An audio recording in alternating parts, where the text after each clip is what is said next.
My life did not go the way I wanted, so you too must live the life I wanted.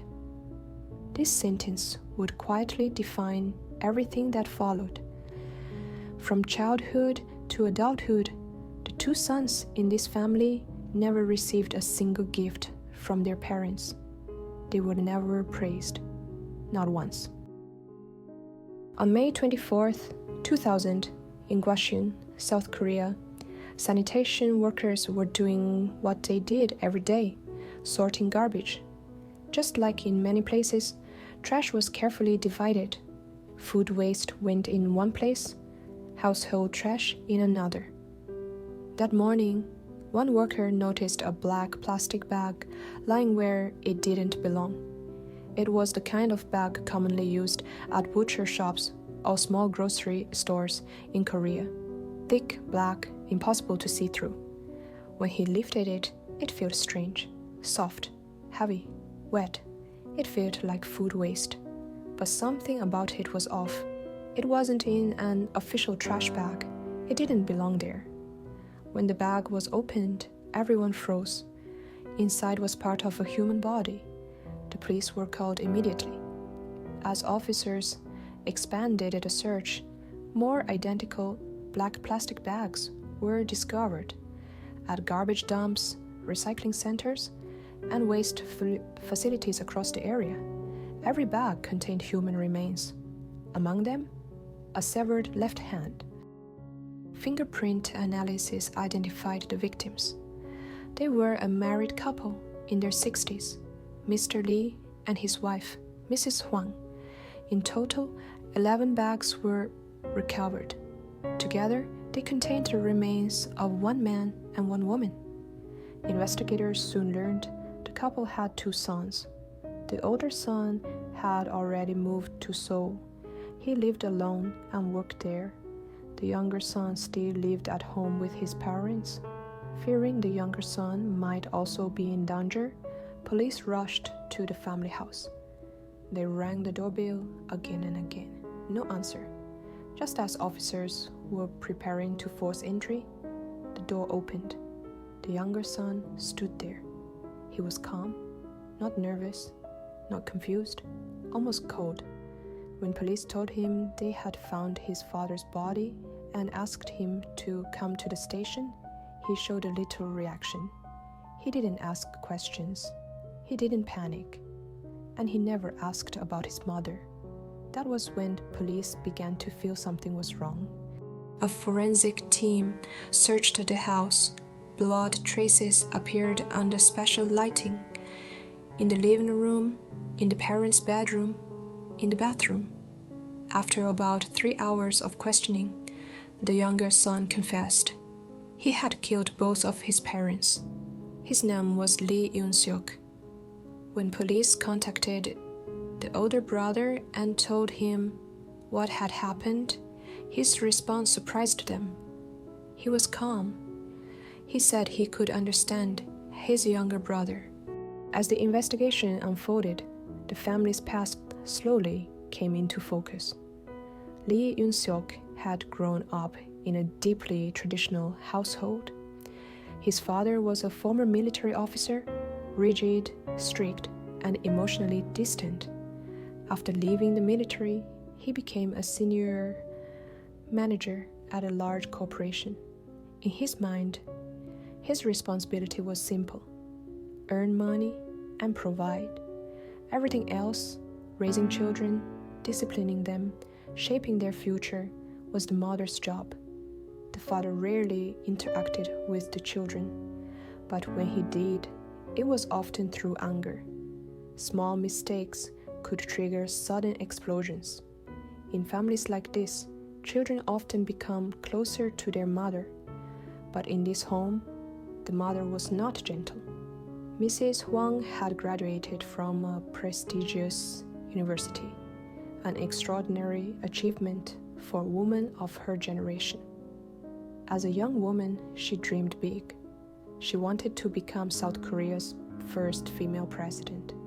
When she realized that wasn't possible in a society still bound by rigid traditions, she adjusted her dream. she decided she would become a president's wife. She believed military men were the most likely to rise to power, which is why she married Mr. Lee. But his career never reached the heights she imagined, and so, to her, life had failed. Her disappointment didn't disappear. It was passed down.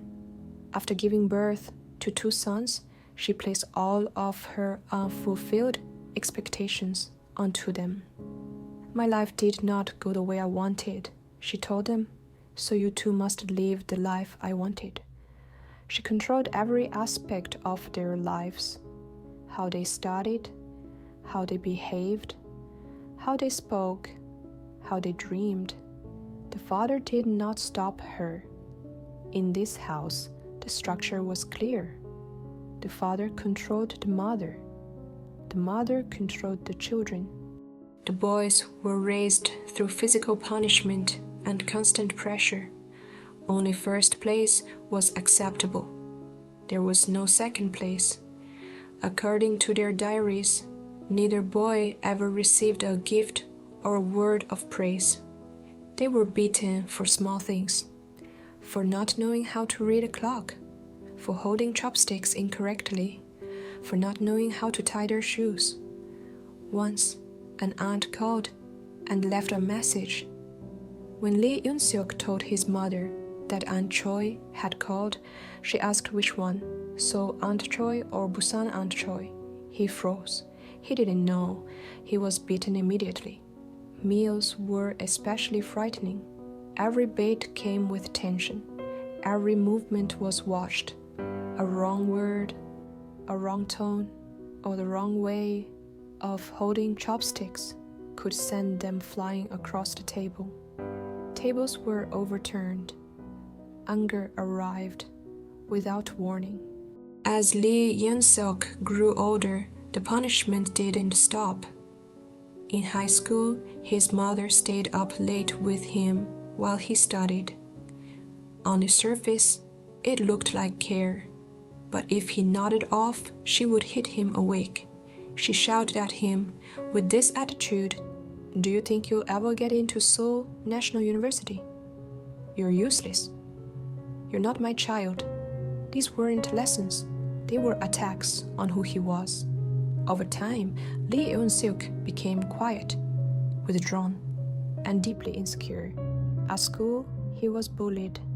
At home, he was constantly humiliated. He didn't know how to express emotion.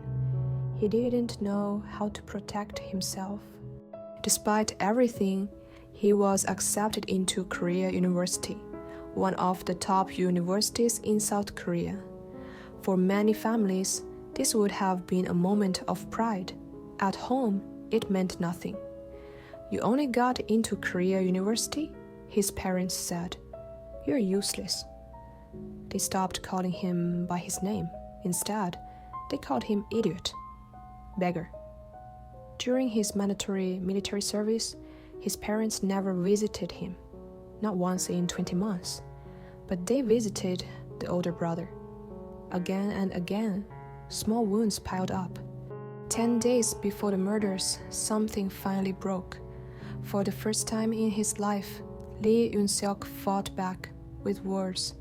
After another criticism from his mother, he exploded. He accused his parents of mentally abusing him his entire life. They argued for 4 hours. His mother told him he was mentally ill. She said he needed a doctor. Later, his father scolded him and dismissed everything. "That's all in the past," he said. "What's the point of talking about this now?" For Lee Eun-seok, this was the answer he had feared. He locked himself in his room for 6 days. He avoided his parents completely. His father later wrote him a letter. It began with an apology, but ended with blame. It offered no comfort, no understanding, no love.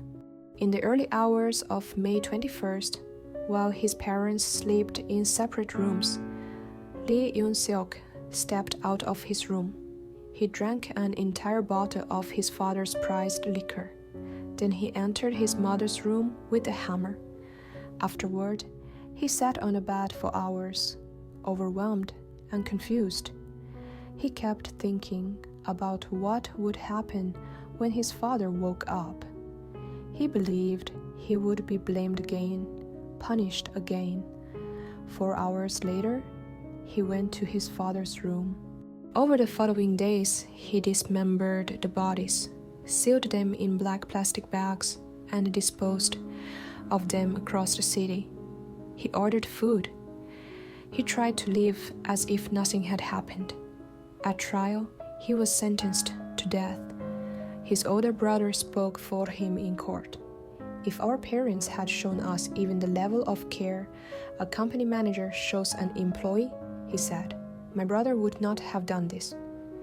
Psychological evaluations showed severe anxiety, deep despair, and an inability to express emotion normally. The sentence was later reduced to life imprisonment. Years later, Lee Eun-seok said that if he could go back, he would tell himself one thing: don't kill anyone, just leave the house